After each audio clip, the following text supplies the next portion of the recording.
Amén, hermanos. Bueno, vamos a comenzar hoy una serie de enseñanzas paralelo a las enseñanzas del libro de Nehemías.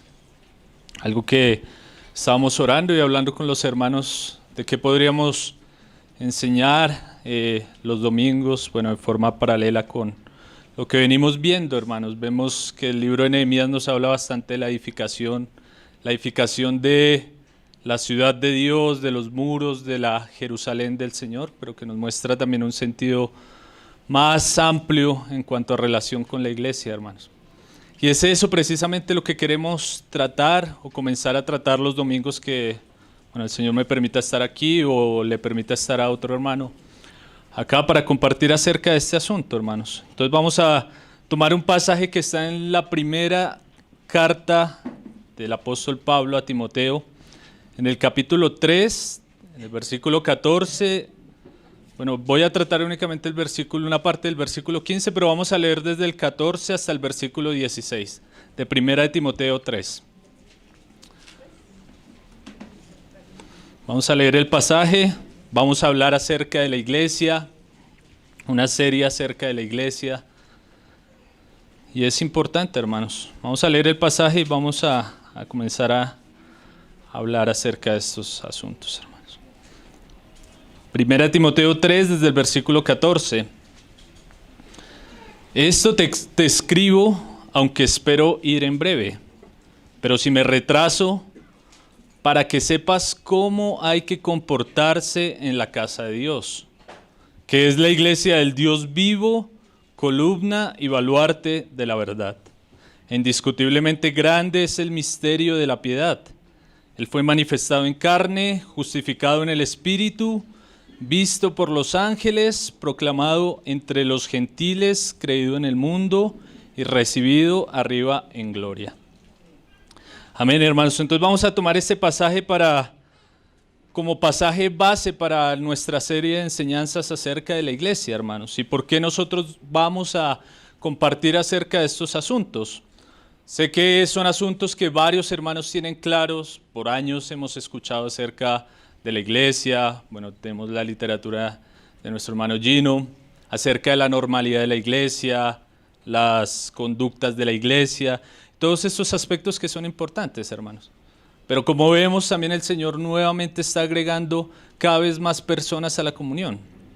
Y como iglesia en Ciudad Bolívar enfrentamos varios desafíos en cuanto al crecimiento, hermanos, porque a veces en el crecimiento tendemos a practicar varias cosas únicamente tal vez porque las vemos por tradición, pero no porque las comprendamos. Y el Señor quiere que nosotros comprendamos las cosas, no simplemente que seamos máquinas o personas rutinarias que hacen algo por un hábito sin comprender el porqué. Sé que los hermanos conocen bastante la ilustración acerca de la joven que le quitaba la cabeza al pescado y que hacía el pescado sin cabeza y lo ponía en la olla, lo ponía a cocinar. Y una persona una vez le preguntó que por qué hacía esto. Y ella dijo, bueno, pues porque mi mamá lo hacía. Y después fueron a preguntarle a su mamá y su mamá dijo, porque mi mamá lo hacía. Y después llegaron al asunto donde se dan cuenta que la abuela de esta joven le cortaba la cabeza al pescado porque no le cabía en la olla. Y así muchas veces, hermanos, nosotros practicamos cosas como iglesia sin saber por qué las hacemos. ¿Por qué nosotros nos reunimos de esta forma? ¿Por qué nosotros no tenemos nombre? ¿Por qué nosotros no tenemos una personería jurídica? ¿Por qué nosotros nos llamamos hermanos? Y esto tiene su respuesta en la Escritura, hermanos. Entonces hay muchas cosas que nosotros vamos a recordar y también que se van a afirmar, los que llevamos más tiempo, y que van a aclarar todas estas preguntas a aquellas personas que se están acercando a la comunión. Sabemos que el Señor ha estado trayendo y vemos el crecimiento que el Señor nos ha permitido y es un gozo, como leía ahora nuestro hermano, porque cuando vemos que la iglesia crece, vemos que ese es el propósito de Dios, ¿no? Ver cómo Cristo dice que entregó su vida y que Él la entregaba con gozo porque sabía que iba a obtener algo, y era que una gran cantidad, una multitud de personas de toda tribu, de toda lengua, de todo pueblo y de toda nación le iban a adorar, iban a ser su iglesia, hermano. Entonces, vamos a entrar a ver esta serie acerca de la iglesia, asuntos eclesiológicos podríamos decir. Y es, bueno, ir dando términos y irlos aclarando para que los hermanos puedan tenerlos claros. Sé que a veces cuando se hablan de palabras un poco raras, decía Pablo Jiménez, a veces hablamos palabrotas el domingo, palabras que a veces son incomprensibles para algunos, como podría ser eclesiología o bueno, otra cantidad de palabras que son de pronto un poco técnicas. Hermanos, pero que en sí tienen un sentido que va a ser muy práctico para nuestra vida. Decía el hermano Gino, a veces nosotros creemos que los asuntos más técnicos no son tan prácticos para nuestra vida, hermanos, pero cuando nosotros vamos avanzando y conociendo más acerca de la revelación del Señor, vamos comprendiendo que esos asuntos que son técnicos y que a veces son difíciles se convierten en los asuntos más prácticos para nuestra vida. Decía nuestro hermano, qué práctico sería para nosotros que comprendiéramos un poco acerca de la Trinidad. Y cuando comprendemos acerca de la Trinidad vamos a comprender más acerca de la comunión de la iglesia, más acerca de la comunión en nuestros hogares. Y se vuelve un asunto práctico en un sentido. Entonces, ¿qué es la eclesiología?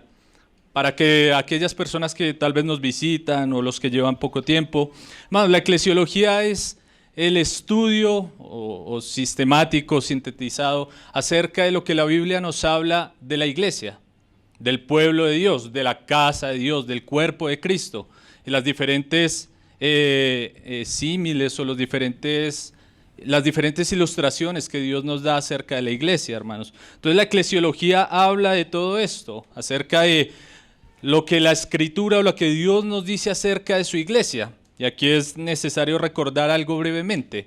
Hay diferentes tipos de eclesiologías o diferentes puntos de vista acerca de la doctrina de la iglesia. Como decía nuestro hermano Gino también citándolo, hay eclesiologías eclesiásticas que se basan en los pensamientos de un clero, pensamientos de hombres, pero nosotros debemos ir a ver lo que la Escritura nos dice. ¿Cuál es la eclesiología bíblica? Lo que Dios nos habla acerca de su palabra, acerca de su iglesia en su palabra, hermanos. Entonces yo voy a tomar este pasaje de 1 Timoteo, el versículo 15 específicamente. Hoy vamos a tratar únicamente el aspecto que tiene que ver con la casa de Dios. Lo que nos habla aquí el pasaje acerca de la casa de Dios. Voy a leerlo nuevamente, 1 Timoteo 3:15. Para que si tardo sepas cómo debes conducirte en la casa de Dios, que es la iglesia del Dios viviente, columna y baluarte de la verdad. Entonces, hermanos, hemos hablado bastante, sé que ya hemos tomado varios pasajes para otro tipo de enseñanzas de la carta de 1 Timoteo, de las cartas pastorales de 1, 2 Timoteo. Pero para recordar un poco a aquellos que nos visitan y que son nuevos, las cartas de 1, 2 Timoteo y Tito conforman las epístolas o las cartas pastorales que encontramos en el Nuevo Testamento, para aquellas personas que también pronto nunca han abierto una Biblia. Entonces, allí hay unas cartas que se componen, bueno, hay diferente tipo de literatura, pero entendemos allí que, bueno, estas cartas 1, 2 de Timoteo y la epístola de Tito son cartas pastorales en el sentido de que son cartas que les dan principios de cómo debe ser la norma de conducta dentro de la iglesia de Dios. Cómo es el gobierno de la iglesia, quiénes sirven en la iglesia, quiénes son los diáconos, quiénes son los ancianos y las diferentes cosas que son prácticas. Entonces, la carta de Timoteo nos habla acerca de estos pasajes. Sabemos que Pablo le está dejando estas cartas a Timoteo, su joven compañero, su joven discípulo que lo acompañaba en sus viajes misioneros, porque Timoteo iba a afrontar la responsabilidad de asumir el liderazgo, de empezar a trabajar en la iglesia de Éfeso, una iglesia en la antigüedad, una iglesia que creció bastante, y Timoteo iba a trabajar allí en el liderazgo y él necesitaba saber cómo llevar a cabo ciertas cosas, hermano. Porque la iglesia no es un organismo desorganizado, como a veces pretenden comprender algunos. Bueno, la iglesia, como yo había citado ya anteriormente en otra enseñanza, es un organismo vivo. Pero ese organismo vivo es un organismo organizado, hermanos. De la misma manera tenemos la ilustración de que la Biblia nos habla de la iglesia como el cuerpo de Cristo, hermanos. Y si nosotros vemos nuestro cuerpo tiene un orden, tiene una forma, y si esta forma fuera diferente, pues ya nosotros lo veríamos de manera extraña. Por ejemplo, si nosotros, no sé, tuviéramos los ojos en la frente, ya sería algo raro. Y la iglesia de la misma forma tiene un orden que Dios ha establecido por medio de su palabra, hermanos. Entonces hay un orden dentro de la casa de Dios. Y ahí en el versículo Pablo dice lo siguiente: esto te escribo, aunque tengo la esperanza de ir pronto a verte, para que si tardo sepas cómo debes conducirte en la casa de Dios. Ahí sí miramos el contexto más amplio. Pablo venía hablando de cómo eran los diáconos, cómo debían ser las características de las personas que servían en medio de la iglesia, de aquellos que estaban llamados al diaconado, también de aquellos que estaban llamados a ser obispos o ancianos en medio de la iglesia, que debían ser maridos de una sola mujer, no dados al vino, no amantes del dinero, no avaros, no codiciosos, y las diferentes cosas. Entonces ya Pablo aquí le va diciendo a Timoteo: y esto te lo escribo para que ustedes sepan cómo deben conducirse en la casa de Dios. O sea, la casa de Dios tiene un orden.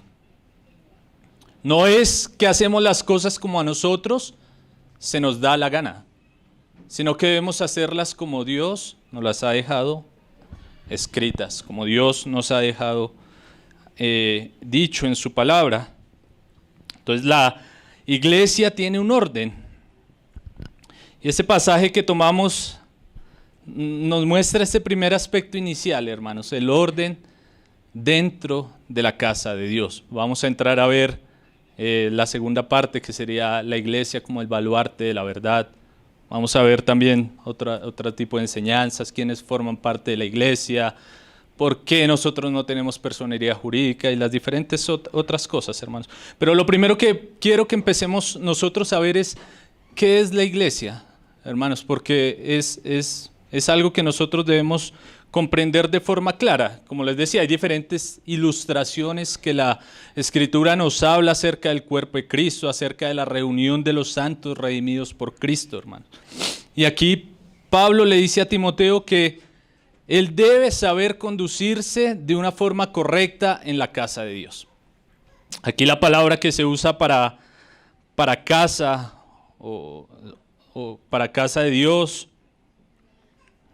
es una palabra que en el idioma original es la palabra oikos, que da el sentido de casa, de un templo, pero también nos da el sentido de familia, hermanos.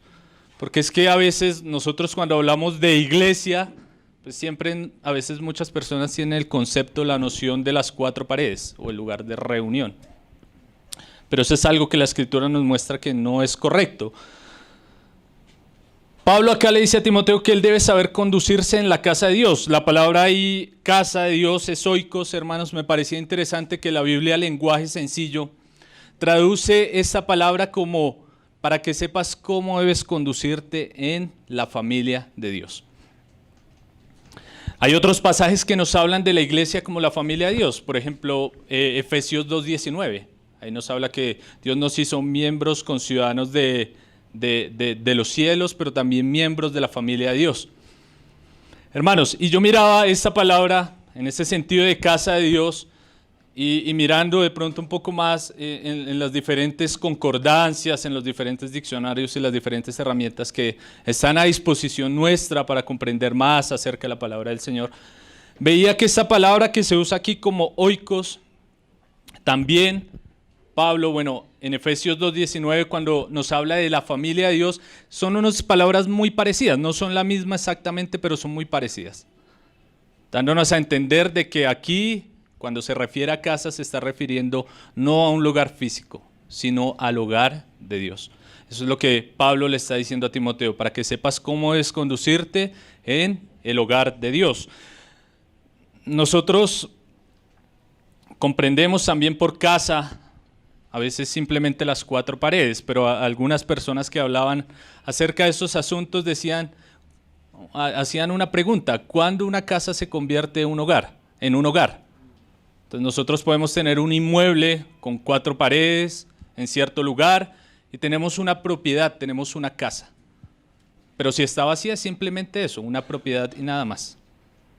Pero cuando allí dentro de esta casa, dentro de esta propiedad habitan personas unidas estrechamente por una relación, se convierte en un hogar.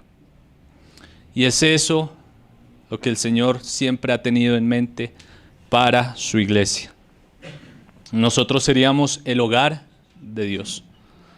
Hermanos, cuando nosotros, los que somos casados y sé también las personas que tal vez no lo son, hermanos, preguntamos muchas veces qué es lo más importante que nosotros tenemos.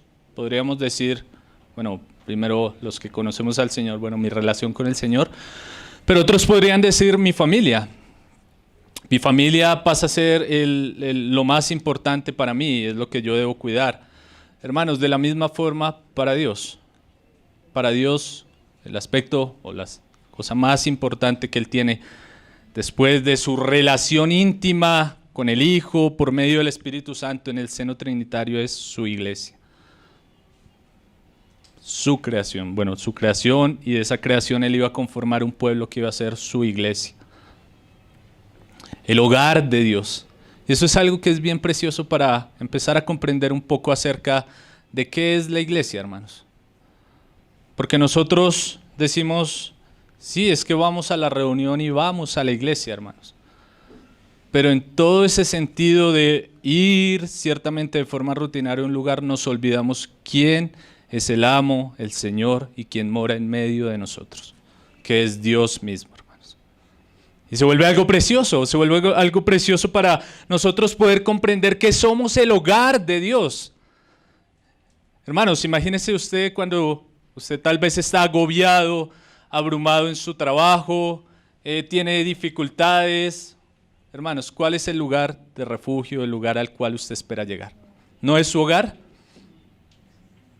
De la misma forma, Dios se complace estar en medio de su pueblo. Dios se complace de que nosotros seamos su familia, de que nosotros seamos su hogar, de que nosotros seamos su casa.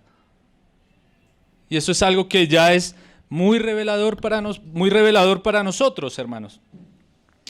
Hay un pasaje que está en Primera de Reyes 8:27. Bueno, voy a tomarlo bastante panorámico, hermanos, porque no vamos a poder entrar a profundizar mucho en estos asuntos, y también queremos que sea una forma introductoria para que los hermanos puedan tener la noción acerca de la iglesia, de la comunión, de los asuntos como nosotros los practicamos, hermanos. Y ahí en Primera de Reyes 8:27 comprendemos, bueno, Dios le había dado la promesa al rey David de que un hijo de él iba a construir la casa o la morada para Dios. Y obviamente allí vemos el lugar físico, lo encontramos en el Antiguo Testamento, que es el templo. Bueno, antes del templo estaba el tabernáculo, que era el lugar donde moraba el arca del pacto. La presencia de Dios estaba en medio de su pueblo. Asimismo, la presencia de Dios mora en medio de su iglesia, en medio de nosotros. Somos el hogar de Dios.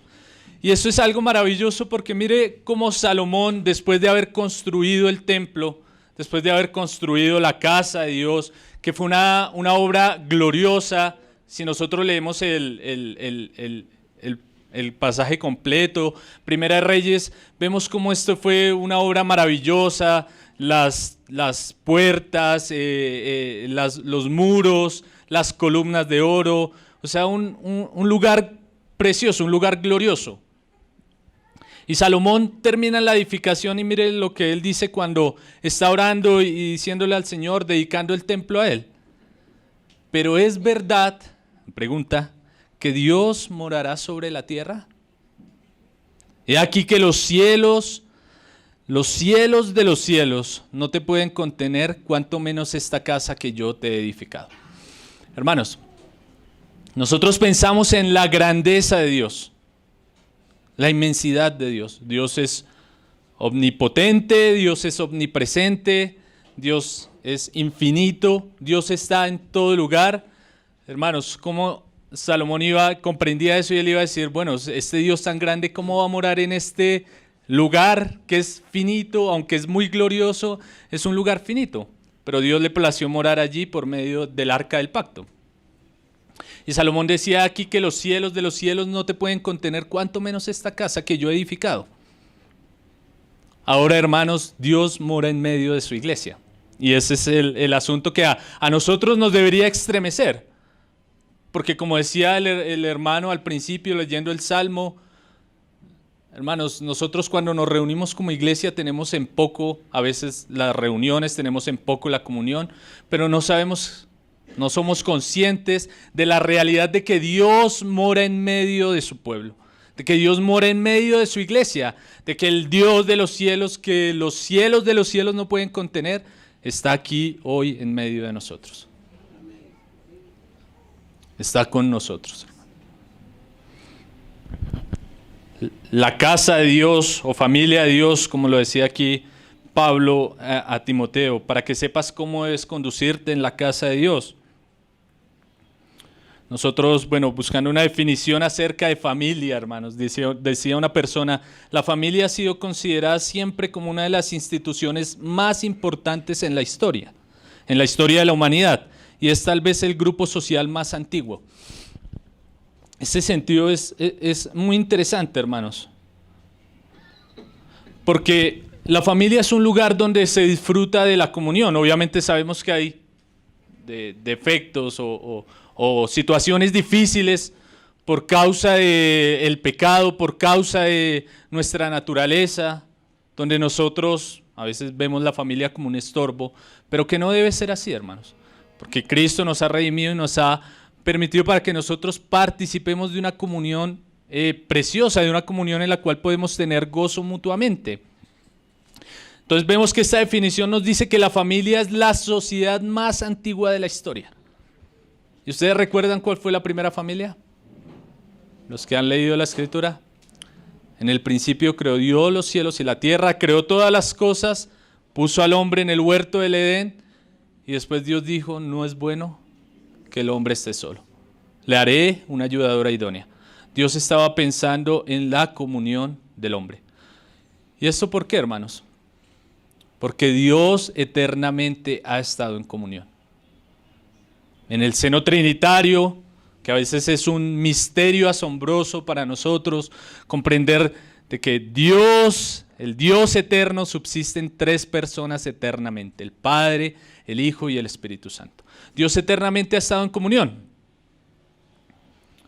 Una comunión que es mutua entre el Padre y el Hijo por medio del Espíritu Santo. Y eso fue lo que Dios quiso comunicar al hombre, o es lo que Dios siempre ha pensado para nosotros. La comunión. Inicia a mostrarnos allí la comunión de la iglesia, de la familia, Adán y Eva. Y más adelante vamos a empezar a ver diferentes tipos de comunión. La comunión de la iglesia, que es la comunión esperada por Dios, donde personas de todo tribu, de toda lengua, de toda nación, puedan ser un solo hombre delante de él, o su esposa. Y es un aspecto precioso de la comunión. Dios piensa en comunión, de que nosotros compartamos, no de que seamos personas solitarias, cristianos solos, sino que estemos en comunión. Y esto ya lo vamos a ver más adelante, hermanos. Dios siempre ha pensado en la comunión para el hombre porque Él eternamente ha estado practicando la comunión. Y ahora, veíamos como la primera familia de Adán y Eva, fue la primera institución creada allí por Dios en el huerto del Edén. Y ahora, de estas familias, Dios iba a conformar su gran familia y el lugar de su residencia, que es la iglesia. El lugar donde Dios mora. Y eso es una realidad bien preciosa, hermanos, porque como leíamos en Primera Reyes, Salomón decía, los cielos de los cielos no te pueden contener. ¿Cuánto menos esta casa que yo te he hecho? ¿Cuánto menos esto? Y nosotros comprender que Dios mora en medio de su iglesia, en medio de su pueblo, en medio de la reunión de los santos redimidos por Cristo. Dios mora en medio de la iglesia. Eso es una gran realidad. Somos la familia de Dios, la casa de Dios. Ahí en Hechos 17:24, no vayan al pasaje, lo voy a citar únicamente. Ahí Pablo está en Atenas y está teniendo una conversación con los estoicos, los epicúreos, y ellos tenían allí una inscripción que decía al Dios no conocido. Y Pablo les dice, de este Dios yo les vengo a hablar. Y Pablo da allí una frase que es muy impactante para mí. Yo miraba esto en este sentido en el versículo 24, para los que toman nota. Pablo le decía lo siguiente a estos hombres: el Dios que hizo el mundo y todas las cosas que en él hay, siendo Señor del cielo y de la tierra, no habita en templo hecho por manos humanas. Y la iglesia es la edificación del cuerpo de Cristo, la cual lleva a cabo Dios por medio de su evangelio y por medio de su Espíritu Santo. No son las cuatro paredes en las que nos reunimos, hermanos. Es la edificación del cuerpo que Dios está llevando a cabo desde la eternidad. No por nuestras manos. Nosotros somos cooperadores, colaboradores, como lo hemos venido viendo en el libro de Nehemías. Dios es el arquitecto, Dios es el constructor. Y nosotros somos colaboradores y también somos piedras vivas de esta edificación. Es algo bien precioso ver esto. Dios no habita en templos hechos por manos humanas, pero Él le plació habitar en medio de su iglesia, en medio de nosotros. Y vemos cómo Dios tiene un lugar de morada, un hogar, una familia, y esa familia es la iglesia, hermanos. 1 Timoteo 3:15, para que si tardo sepas cómo debes conducirte en la casa de Dios, que es la iglesia del Dios viviente. Aquí ya Pablo le aclara un poco más a Timoteo, le dice, para que sepas cómo debes conducirte en la casa de Dios. No de cualquier forma, así como nosotros en nuestros hogares tenemos reglas, Dios tiene reglas en su casa. Y ahora aquí Pablo le dice a Timoteo que esta casa, este hogar de Dios es la iglesia. Y ahora nosotros, comprendiendo que es el lugar, la familia, el lugar de morada de Dios, hermanos, podríamos hacer la pregunta y dar tal vez una definición un poco más clara acerca de la iglesia, comprendiendo que no es una edificación hecha por manos humanas, que no es una edificación hecha por hombres, sino que es una edificación que Dios se ha propuesto en su corazón desde la eternidad. De que los hombres tengan comunión y aquellos que son redimidos por la sangre de Cristo sean el lugar o el conjunto, el lugar donde ellos se reúnen, el lugar donde Dios mora en medio de ellos. El hombre siempre ha estado necesitado de la comunión. Hermanos, nosotros vemos que siempre las personas están buscando algo en común, algo para compartir con otras personas. Y hay comuniones que son legítimas, pero hay comuniones que no lo son. Y no todas las comuniones son ilegítimas. Por ejemplo, yo tengo mis familiares que son incrédulos, algunos, y yo tengo comunión con ellos porque formo parte de la familia de ellos. Cuando nosotros hablamos de familia, hay solo dos formas de ser miembro de una familia: por nacimiento legal o por adopción. Ahora nosotros siempre tenemos ese sentido de comunión, hermanos. Es muy extraña la persona que quiera vivir sola, apartada de todas las demás personas. Siempre las personas quieren estar en comunión. Y usted se da cuenta que los hombres siempre buscan eso. Las personas tal vez que les gusta mucho el fútbol, pues van a estar cerca de personas que les gusta el fútbol. El que le gusta, lastimosamente los que les gusta el licor van a estar más cerca de las personas que les gusta el licor. Y van a tener comuniones ilegítimas, comuniones destructivas. Pero ahora hay la comunión a la cual Dios nos llama, que es la comunión de su familia, la comunión del cuerpo de Cristo. Dios no quiso que nosotros estuviéramos solos. Y ese sentido de comunión es algo que anhelan los hombres siempre, hermanos. Es algo que nosotros tenemos en nuestro corazón. O porque muchas veces tenemos el deseo de casarnos para no estar tal vez en nuestra vida solos. También el Señor nos da el deseo de estar juntos como cuerpo de Cristo, para compartir en común lo que es verdadero de Dios, hermanos. Nosotros debemos comprender esto, hermanos, y ahí empezamos de pronto a comprender un poco más acerca de la iglesia. Podemos decir la iglesia es la comunión, la edificación del cuerpo de Cristo, y hay diferentes definiciones o diferentes símiles o ilustraciones que la Escritura nos da acerca de la iglesia. La familia de Dios, la casa de Dios, el cuerpo de Cristo, la esposa de Cristo, el pueblo de Dios. Diferentes aspectos que Dios nos muestra para que podamos comprender ese sentido tan profundo que Él quiere que nosotros llevemos a cabo, que es una comunión que refleje la comunión que Él ha practicado eternamente, hermanos. Si nosotros quisiéramos definir la palabra iglesia, tomando ya de pronto un poco más la palabra, ahí como Pablo la usa ahí en 1 Timoteo, para que sepas cómo es conducirte en la casa de Dios, que es la iglesia del Dios viviente, columna y baluarte de la verdad. La palabra que usa Pablo ahí para iglesia es una palabra que en el griego es la palabra eclesía. Si nosotros buscamos esta palabra en una concordancia ya en el idioma original, vamos a encontrarla varias veces en el Nuevo Testamento, en diferentes lugares. Y bueno, nosotros vamos a dar cuenta que esta palabra nos traduce o en diferentes lugares se habla de la asamblea o de la concurrencia de personas que se juntaban. Por ejemplo, en Hechos 19:32, si quieren no vayan, voy a citar el contexto. Recuerdan allá de la revuelta que hubo en Éfeso por causa de los plateros, porque ya no se hacían las imágenes de Diana, de los efesios, que era la diosa que ellos adoraban. Entonces hubo una revuelta porque Pablo predicó el evangelio allí, y los plateros, bueno, tuvieron crisis porque ya la gente no quería comprar sus ídolos, y dice que el pueblo en Hechos 19:32, para los que toman nota, que ellos salieron como en grupo, un tumulto de personas para se formó un alboroto, un escándalo. La palabra que se usa ahí para esta reunión de personas es la palabra iglesia. Y vemos que se usa también para asambleas en diferentes lugares del Nuevo Testamento. Pero si nosotros, miramos la etimología de la palabra, ya el diccionario Vine nos dice que esta palabra eclesia viene de dos palabras que se unen, que sería la palabra ek y la palabra klesis, que quiere decir llamamiento, o ek de fuera y klesis de llamamiento, de kaleo, de llamar, los que son llamados afuera. Eso sería como el sentido etimológico de la palabra.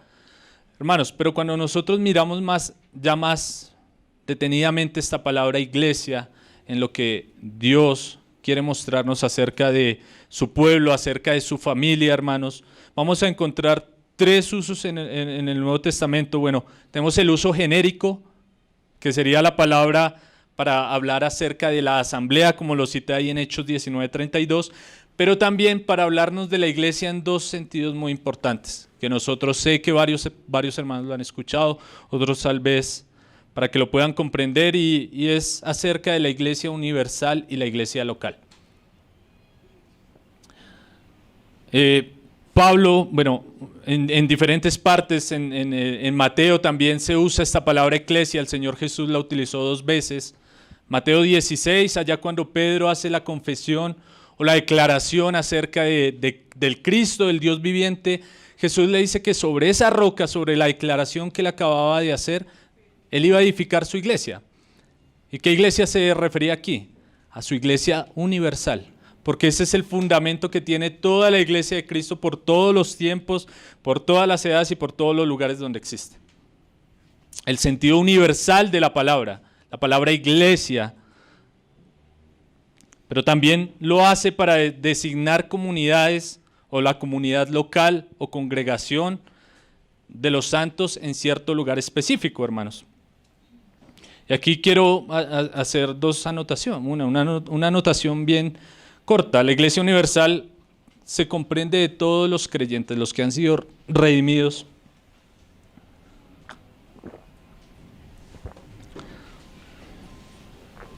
Por la sangre de Cristo, a través de todas las ciudades, de todos los lugares, de todos los rincones, de todas las tierras, de todas las razas, de todos los pueblos, de todos los niveles socioeconómicos. Nosotros formamos parte de la iglesia universal en ese sentido. Ahora la iglesia local, que es un término que nosotros escuchamos, hermano, y que también lo escuchamos bastante en hermanos muy queridos.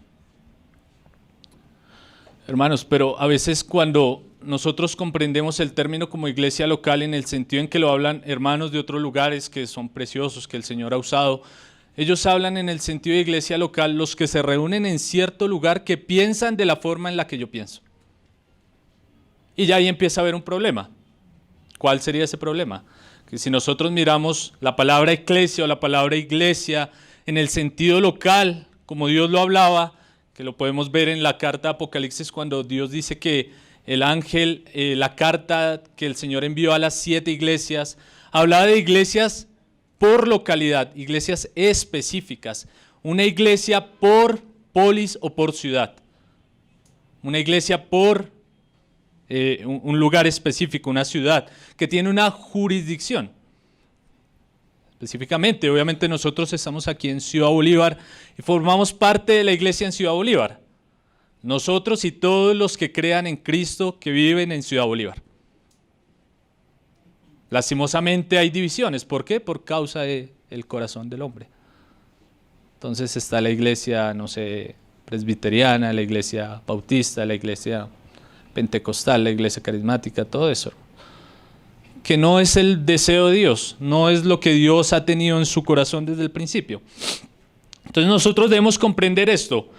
La iglesia, la palabra, su significado en el sentido universal de todos los creyentes de todos los lugares, de todas las épocas, de todas las diferentes, no sé, lenguas, todas las razas, hermanos, pero también el sentido local de iglesia es en el que somos la iglesia en el lugar donde vivimos. Y eso es lo que Dios ha querido siempre. Una iglesia por localidad. Vemos que lo veíamos así en el Nuevo Testamento. La iglesia en Éfeso, no estaba la iglesia en Éfeso de Timoteo y la iglesia en Éfeso de otro hermano, sino que estaba únicamente la iglesia en Éfeso. Asimismo la iglesia en Tiatira, la iglesia en Sardis, la iglesia en Filadelfia, la iglesia en Filipos. Y vemos que se hablaba de las iglesias en plural, pero ya cuando se hablaba de una región que era compuesta por varios pueblos o por varios lugares, como las iglesias en Galacia, que se habla en plural. Pero porque Galacia era una región que estaba comprendida de diferentes lugares, como Iconio, Listra. Entonces comprendemos esto, hermanos. Surgen estas dos definiciones de la palabra eclesia. Bueno, primero, serían 3 de las que citamos, el sentido genérico, hablando de una asamblea, pero ahora iglesia en el sentido universal de todos los creyentes y iglesia en el sentido local de los santos redimidos por Cristo que se reúnen en un lugar y que forman parte de la iglesia universal. Esto lo resalto porque es importante, hermanos. A veces nos preguntan, ¿por qué no tienen nombre, hermanos? Porque nosotros tomamos el nombre del lugar donde vivimos. Jesús nunca dijo, sea la iglesia de Pablo, sea la iglesia de Cefas. Inclusive hasta el apóstol Pablo cuestionó las divisiones que habían en Corinto, ¿no? Aquellos que se llamaban, yo soy de Cefas, yo soy de Apolos, yo soy de Jesucristo. Él decía que eso no debía ser así. No debía haber una división en cuanto a pensamientos de hombre, hermanos, sino que debía haber una unidad de acuerdo a la obra de Cristo, hermanos. Entonces vemos ese sería el significado de la palabra iglesia. Ahora, ¿quiénes forman parte de la iglesia, hermanos? Porque vemos que la iglesia, se habla del sentido genérico de la palabra, la reunión o la reunión de las personas, como fue allí en Éfeso. Pero, hermanos, yo miraba 2 aspectos muy importantes y es que la iglesia tiene un sentido excluyente y a veces puede sonar un poco fea la palabra, pero es algo que la misma escritura nos va a mostrar. Pablo aquí en este pasaje 1 Timoteo 3:15, él le dice que la iglesia es columna y baluarte de la verdad. O sea, la iglesia tiene una verdad que es innegociable, una verdad que no puede ser cambiada. Y es en ese sentido en el cual nosotros empezamos a comprender quiénes son los miembros de la iglesia. ¿O quién forma parte de la iglesia de Dios? ¿Quién forma parte de la iglesia de Cristo? Si nosotros lo tomamos en el sentido universal, como lo dije, todos los que han creído en el Evangelio de Jesucristo, que la salvación es únicamente por la fe, por la gracia de Dios por medio de Jesucristo, que reciben el Espíritu Santo como arras de la salvación. Y ellos se vuelven la iglesia de Cristo en el sentido universal. Todos. Viva en China, viva en España, viva en Guinea Ecuatorial, viva en Estados Unidos, viva en donde viva. forma parte de la iglesia de Cristo. En ese sentido seríamos como la parte excluyente. Y obviamente también la iglesia tiene un sentido incluyente. ¿Cuál sería el sentido incluyente? Que este mensaje del Evangelio, el mensaje de Jesucristo, el mensaje por medio del cual nosotros llegamos a ser parte de la iglesia de Cristo, es un mensaje disponible para todos los hombres. Para todas las personas, sea pobre, sea rico, sea estudiado, sea una persona analfabeta, sea una persona negra, sea una persona blanca, hable el idioma que hable, si recibe este mensaje de Jesucristo, es parte de la iglesia, se vuelve parte de la iglesia de Dios. Ahora también nosotros ahí debemos hacer la diferencia, hermanos. ¿Es usted parte de la iglesia de Cristo? ¿O usted simplemente asiste a la iglesia pensando que es un club en el que cantamos, tal vez damos una ofrenda, hermanos, pero nunca ha sido consciente de su condición delante de Dios? Tal vez usted viene y canta, pero no ha experimentado la salvación por medio del Evangelio de Jesucristo.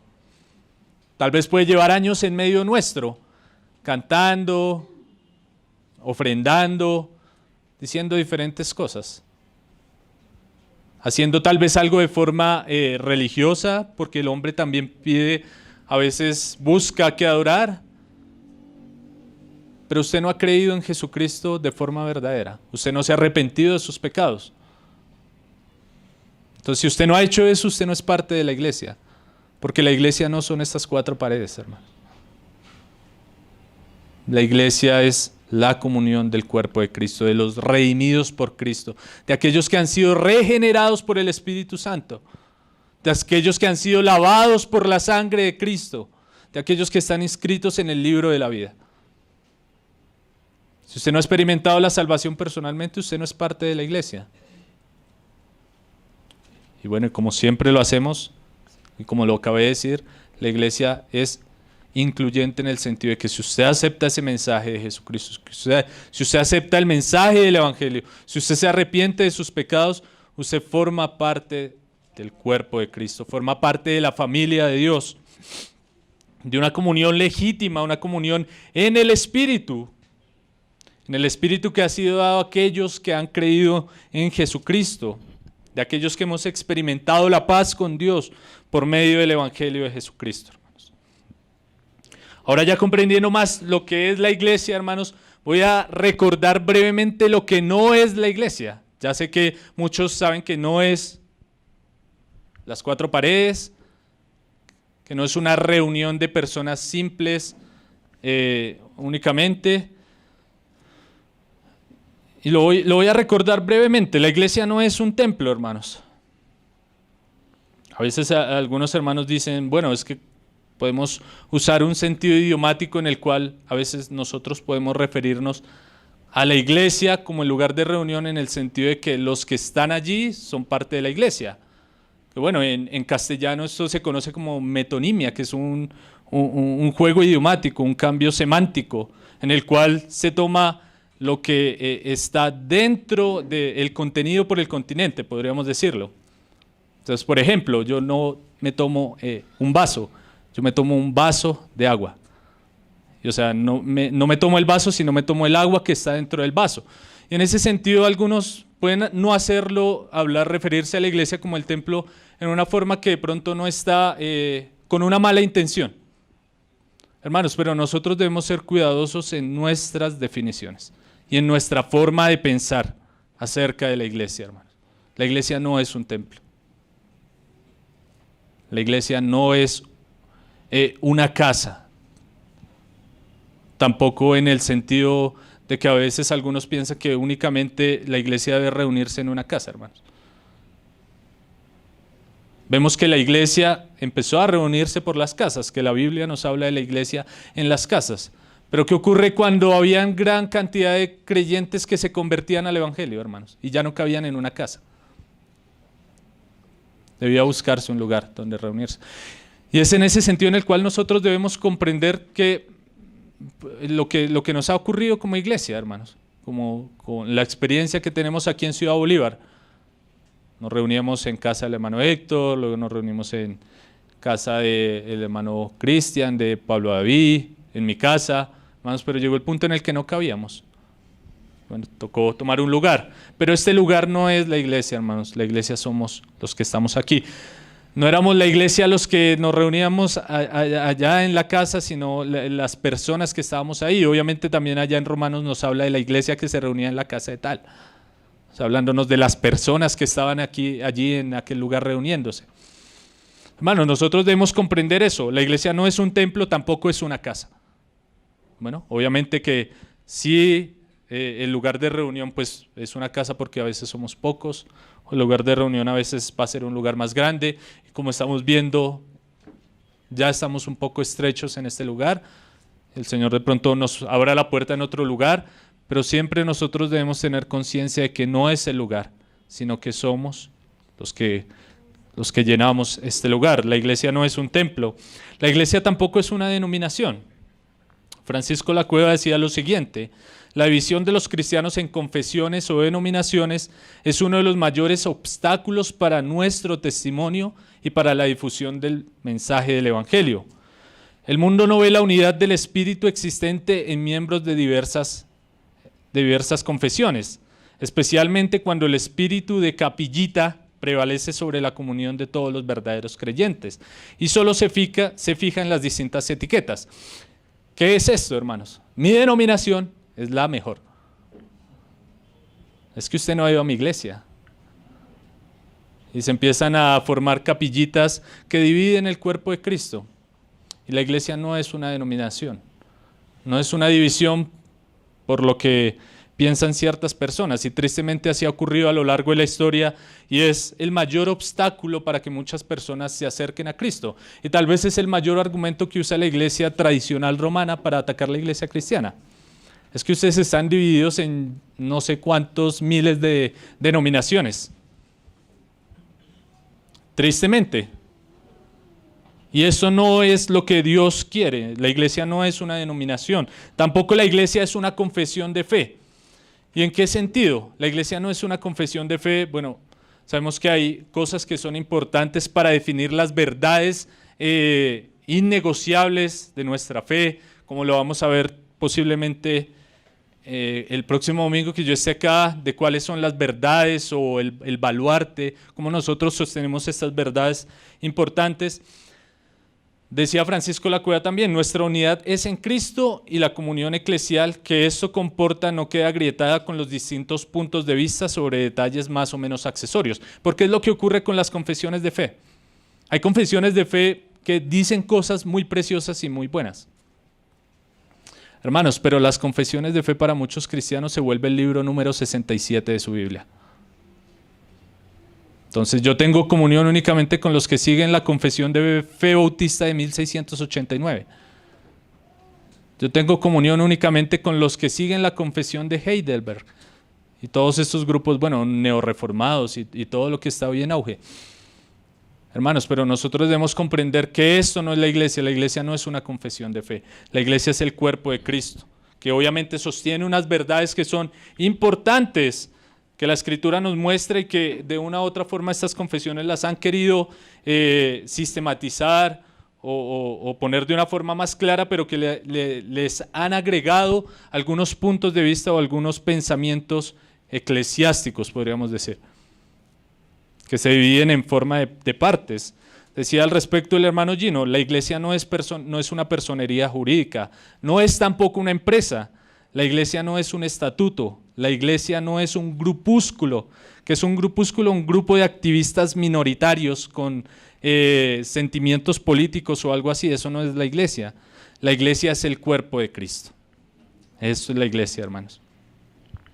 Entonces, ¿quiénes pueden formar parte de la iglesia? Ya lo dije, la iglesia en el sentido incluyente, en el cual el mensaje del Evangelio está abierto a todas las personas, a todo aquel que quiera aceptar el mensaje de Cristo.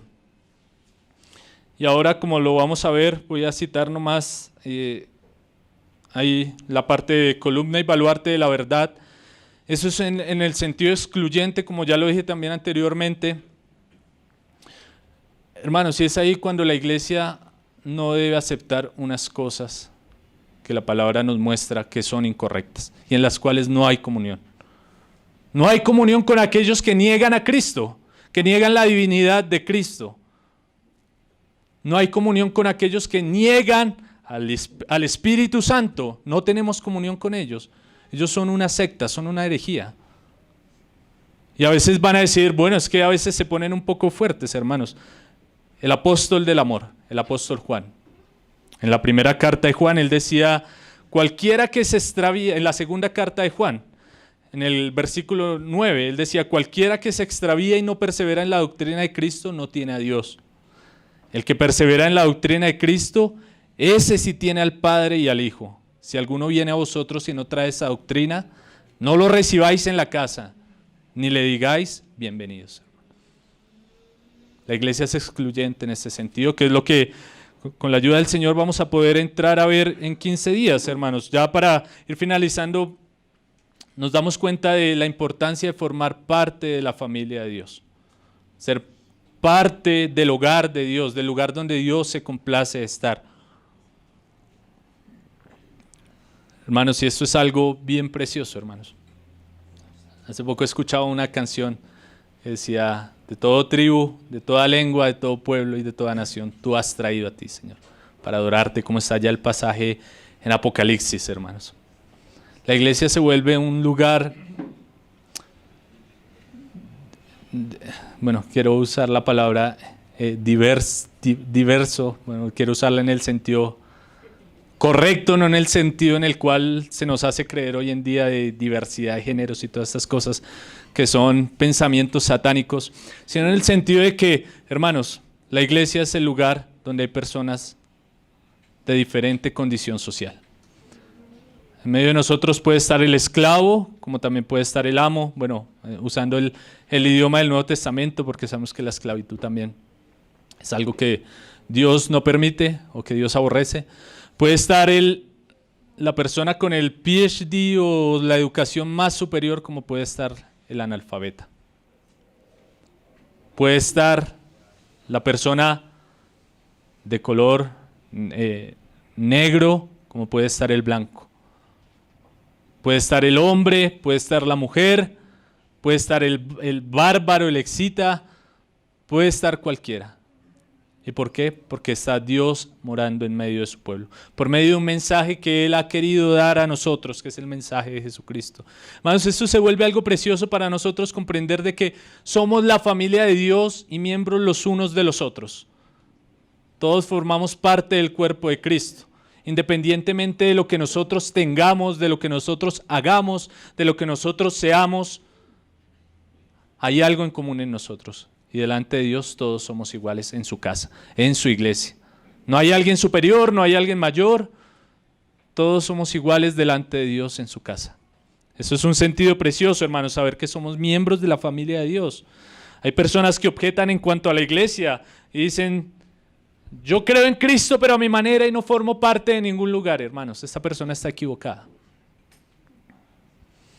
Porque Dios le place morar en medio de su pueblo, hermanos. Cuando nosotros vemos allí la confesión de Pedro, el Señor Jesús le dijo que sobre las puertas del Hades no iban a prevalecer contra su iglesia. No contra el cristiano que esté solo. Que eso es algo extraño, hermanos. Eso es algo extraño que una persona diga que ama a Cristo y no ama a aquellos que han sido engendrados por Él, como lo dice el apóstol Juan allá en la primera carta de Juan en el capítulo 5. Nosotros debemos amarnos los unos a los otros, porque Cristo nos ha amado. Y eso es lo que el Señor quiere que nosotros manifestemos. Juan 17:21 el Señor decía, ahí en la oración que el Señor Jesús tenía al final de su ministerio terrenal, Señor, te oro para que todos sean uno, como tú, oh Padre, estás en mí y yo en ti. También que ellos estén en nosotros, para que el mundo crea que tú me enviaste. Ese es lo precioso de la iglesia, hermanos. El hogar de Dios, la casa de Dios, donde todos estamos cooperando juntamente para que el reino de Dios avance. Dios cuida de su casa, Dios cuida de su familia. Y eso nos da seguridad a nosotros, hermanos. Cuando somos parte, cuando nosotros formamos parte de la iglesia, podemos estar seguros de quién es nuestro guardián. Porque de la misma forma en la que un hombre vela por cuidar a su familia, Dios está velando por cuidar a su pueblo. Somos parte de su familia. Estamos en el lugar más seguro, hermanos. 1 Timoteo 3:15. Pero si me retraso, para que sepas cómo hay que comportarse en la casa de Dios, que es la iglesia del Dios viviente, columna y baluarte de la verdad, hermanos. Entonces, esto es como a modo de introducción. Vemos qué es la casa de Dios. La casa de Dios es el lugar de morada de Él, el lugar donde Él se complace de estar, hermanos. Y en 8 días vamos a ver, bueno, en 8 días o en 15 días, cuando el Señor me permita estar aquí, hermanos, vamos a ver a qué se refiere Pablo aquí con columna y baluarte de la verdad. Y vamos a ver los aspectos fundamentales que creemos nosotros como iglesia en Ciudad Bolívar. Amén, hermanos. Vamos a dar gracias